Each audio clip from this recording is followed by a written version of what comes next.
मंगलम कौशलेन्द्राय महनीय गुणाब्धे चक्रवर्ती तनूजाय सार्वभौमाय मंगलम। अयोध्या स्थित काली कुलालय में आप सबका हार्दिक स्वागत है। सात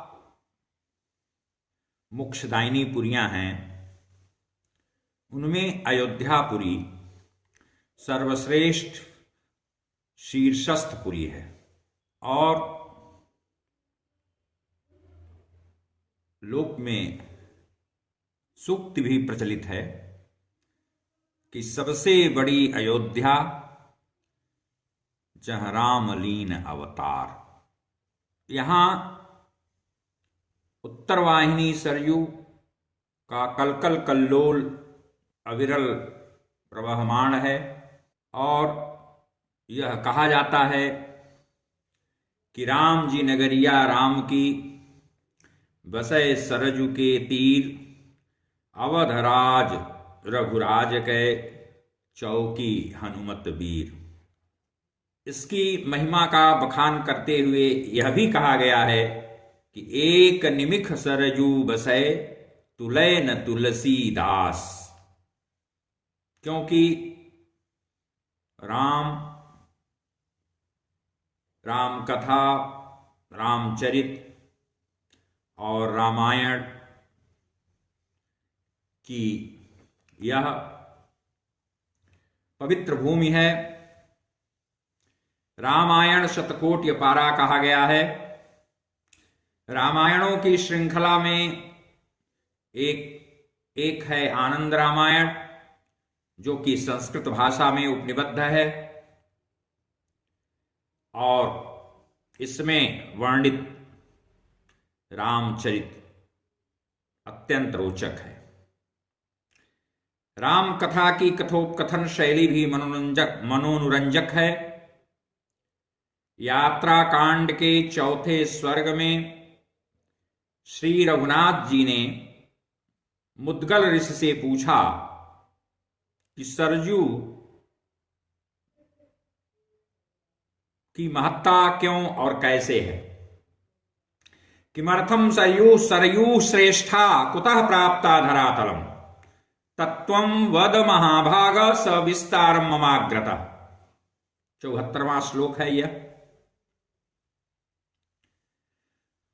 उनके इस धराधाम पर आगमन की कथा क्या है। ऋषि ने उत्तर दिया कि जब शंखासुर वेदों को चुरा ले गया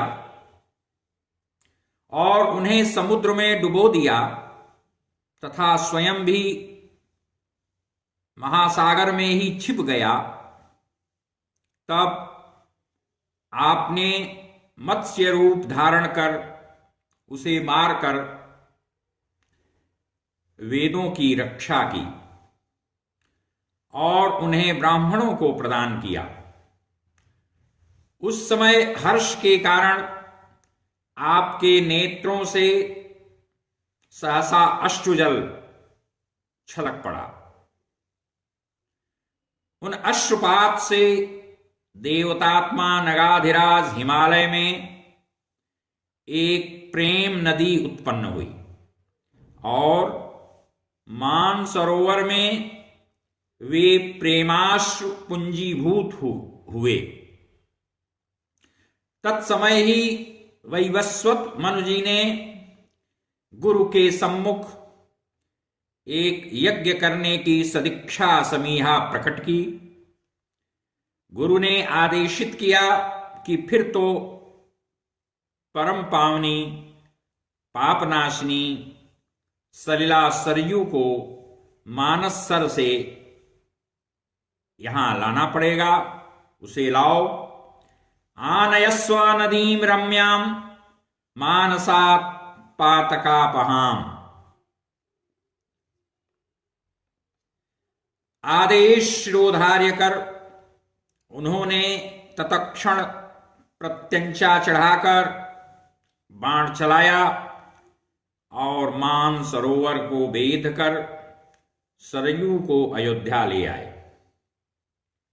शर का अनुसरण करते हुए आगे आगे बाण और पीछे पीछे सरयू जी चली आईं। मानस सर से शर के पीछे पीछे आने के कारण इनका नाम सरयू पड़ा, अर्थात शर के द्वारा लाई जाने से लोग उसको सरयू नदी कहने लगे, अथवा सरोवर से निकलकर आने के कारण सरयू नाम पड़ा।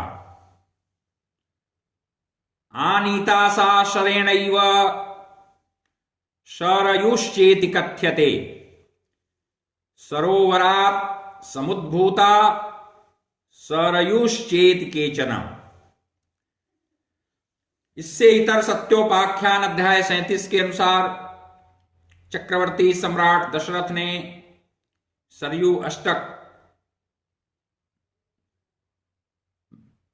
बनाकर सरयू की स्तुति की, जिससे प्रमुदित प्रफुल्लित होकर प्रकट हुई और पुत्रों सहित दशरथ को दिव्य दर्शन दिया तथा श्री रामचंद्र जी को गोद में बिठाकर आशीर्वाद प्रदान किया और राजा से बोली कि यह बालक ब्रह्मांड भर का इष्ट और प्रिय मेरी कुक्ष यानी कोख में सदा विराजमान रहते हैं। ये ज्ञान नेत्र यानी ज्ञान चक्षु से ही देखे जा सकते हैं, बिना ज्ञान योग के इनका दर्शन दुर्लभ है। ऐसा कहकर अपनी कुक्ष में श्री रामचंद्र जी को यानी गोद में बैठाकर आशीर्वाद प्रदान किया और दिखाया। राजा देखकर बहुत विस्मय विमुग्ध हुए और सादर प्रणत निवेदित करते हुए उन्होंने कहा कि मैं आपके मुखारविंद से आपकी उत्पत्ति कथा को सुनना चाहता हूं। वैसे तो मुझे यह मालूम है कि स्वयंभुव मनु के कार्यकाल में श्री वशिष्ठ जी आपको लाए थे, उसी समय से हमारे पुत्रों को आप उदरस्थ किए हैं यानी उदर में धारण की हुई हैं, और तभी से आपका एक नाम वासिष्ठी भी पड़ा। लोक में वासिष्ठी के नाम से भी आप कहीं सुनी और जानी जाती हैं। सरयू जी ने स्वयं अपनी उत्पत्ति की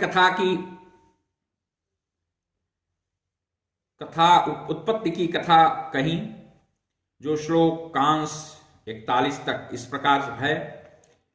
सृष्टि के आदि में जब ब्रह्मा जी पद्मनाभ भगवान से उत्पन्न हुए, प्रादुर्भूत हुए, तब उनको तप की आज्ञा मिली। अपनी भक्ति में दीर्घ काल तक तत्पर देख कमलापति वहां पधारे।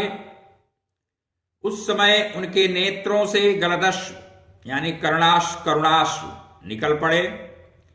ब्रह्मा जी ने उस दिव्य जल को अपने हाथों में ले लिया और बड़े प्रेम से अपने कमंडल में उसे रख लिया।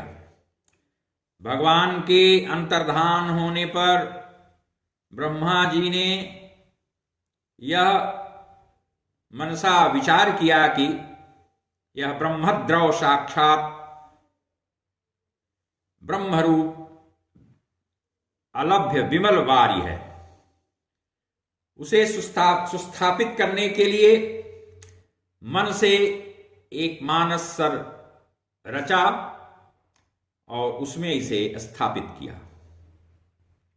कालांतर में इक्ष्वाकु राजा की प्रार्थना से वशिष्ठ जी मानस सर पर गए और वहां पर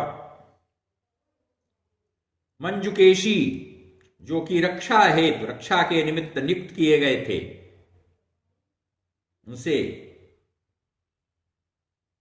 वार्ता किए, संवाद स्थापित किए। प्रसन्न होकर उसने कहा कि वर मांगो। तब उन्होंने यही मांगी। ऋषि ने ले जाने की आज्ञा प्रदान की। तब मानसरोवर से हम नदी रूप होकर निकली। वशिष्ठ जी आगे आगे अयोध्या में आए और हम उनके पीछे पीछे। नारदीय पुराण में भी गंगा सरयू का उल्लेख मिलता है। यहां सरयू गंगा के संगम को वेणी राज्य तीर्थ कहा गया है। विष्णु के पाद प्रक्षालन से गंगा की उत्पत्ति बताई गई है। विष्णु के मन से सरयू की उत्पत्ति कही गई है। यहां पर सरयू में रुद्र तथा विष्णु यानी राम की आराधना करने से मोक्ष की प्राप्ति का कथन किया गया है। सरयू स्नान से 5 अश्वमेध यज्ञ का फल प्राप्त होता है, ऐसा भी कहा गया है। इसलिए हर तरह से सरयू सदा सेव्य हैं। दरस परस मज्जन अरूपाना, हरें पाप कह वेद पुराना। पुण्यप्रदा नदी सरयू कभी भी अयोध्या का सामीप्य नहीं तजती हैं। सरयू में अयोध्या के पश्चिम दिशा से घर घर नद के संगमित मिलन के कारण सरयू सदा सलिलाप्लाविता रहती हैं और सरयू के जल का ब्रह्मात्मज घर घर नद बहुत बड़ा सहायक स्रोत सिद्ध होता है। तंत्र ग्रंथ रुद्रयामल में तो कहा गया है, यस्याः पश्चिमतो नदः प्रवहति ब्रह्मात्मजो घर घर, सामीप्यं न यहाति यत्र सरयू पुण्या नदी सर्वदा। इस प्रकार इस पुण्यप्रदा, प्रभूत पुण्यप्रदा सरयू की वारिधारा का दर्शन मात्र से भी बहुत पुण्य लाभ मिलता है। हरि ओम तत्सत, हरि ओम तत्सत, हरि ओम।